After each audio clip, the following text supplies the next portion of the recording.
BEM-20। তার মানে এটা 20,000 হর্স পাওয়ারের ইঞ্জিন। এই ইঞ্জিনটা এত বেশি দুর্বল, এটা সৃষ্টি লগ্ন থেকে 20,000 হর্স পাওয়ার, কিন্তু 47,000 হর্স পাওয়ারের ইঞ্জিন দিয়ে বিশ্বের রেলগুলো চলছে। 47,000 হর্স পাওয়ারের জায়গায় আমাদের অধিকাংশ ট্রেনগুলো চলে 20,000 হর্স পাওয়ারের ইঞ্জিন দিয়ে। আমরা ক্ষমতা দিয়েছি অনেক কম, কিন্তু দাবি করছি অনেক বেশি।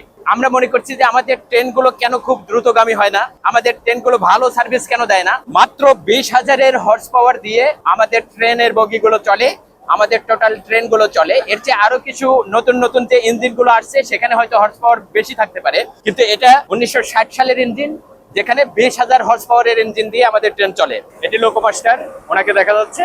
উনি লোকোমাস্টার মানে গাড়ির চালক, ট্রেন যিনি চালান তাকে লোকোমাস্টার বলে। আমি ইঞ্জিনের সামনে, ইঞ্জিনটা এখনো চালু আছে, গাড়িটা ছেড়ে দিবে। আমি এই জায়গায় দাঁড়িয়ে আছি, ওনার সাথে কথা বলে যেটা জেনেছি সেটা হলো যে এই ইঞ্জিনগুলো 1960 সালের ইঞ্জিন, আজ থেকে 65 বছর আগেকার ইঞ্জিন। এই ইঞ্জিনের ভেতরে 6টা মোটর থাকার কথা, এখানে 2টা মোটর অলরেডি বাদ দিতে হয়েছে, নষ্ট। 4টা মোটর দিয়ে চলছে এই ইঞ্জিন। এই ধরনের ইঞ্জিন, পুরনো ইঞ্জিন বিশ্বের আর কোন দেশে চলছে না।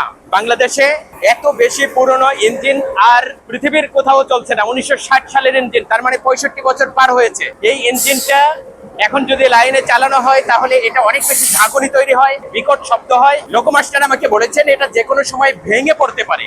এই ধরনের জটিল এবং পুরনো ইঞ্জিন দিয়ে আমাদের ট্রেন বিভাগ চলছে।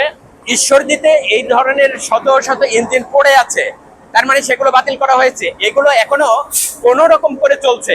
এই কোন রকম করে চলা ইঞ্জিনগুলো যখন বাতিলের খাতায় চলে যাচ্ছে তখন ইঞ্জিন সংকট হচ্ছে।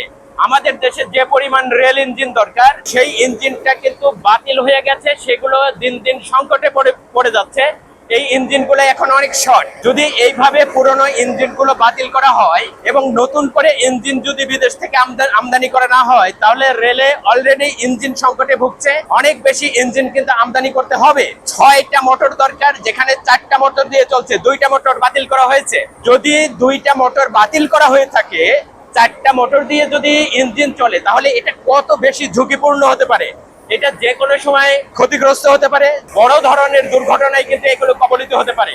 এই রকমের একটি পজিশনে আমাদের রেল বিভাগ দাঁড়িয়ে আছে। আমাদের রেল বিভাগ চলছে 1965 সালের যে ইঞ্জিন, সেই ইঞ্জিন দিয়ে। গাড়ি যারা চালান তারা কিন্তু বলেছেন তাদের ব্যাপক প্রশিক্ষণ নিতে হয়। প্রত্যেক 2 বছর পর পর ঈশ্বরদীতে তাদের প্রশিক্ষণ একাডেমিতে তাদের প্রশিক্ষণ নিতে হয়। চট্টগ্রামে আরো প্রশিক্ষণের জন্য আবার একাডেমি রয়েছে, সেই একাডেমিগুলোতে তাদের রেগুলার প্রশিক্ষণ গ্রহণ করতে হয়। ডিউটিরও কোনো শেষ নাই, 24 ঘন্টা তাদের ডিউটি করতে হয়। কখন কোন দিকে ডিউটি করতে হবে এর কোনো ঠিক ঠিকানা নাই। অনেকটা পুলিশের চাকরির মতো, রেস্টের প্রয়োজন নেই।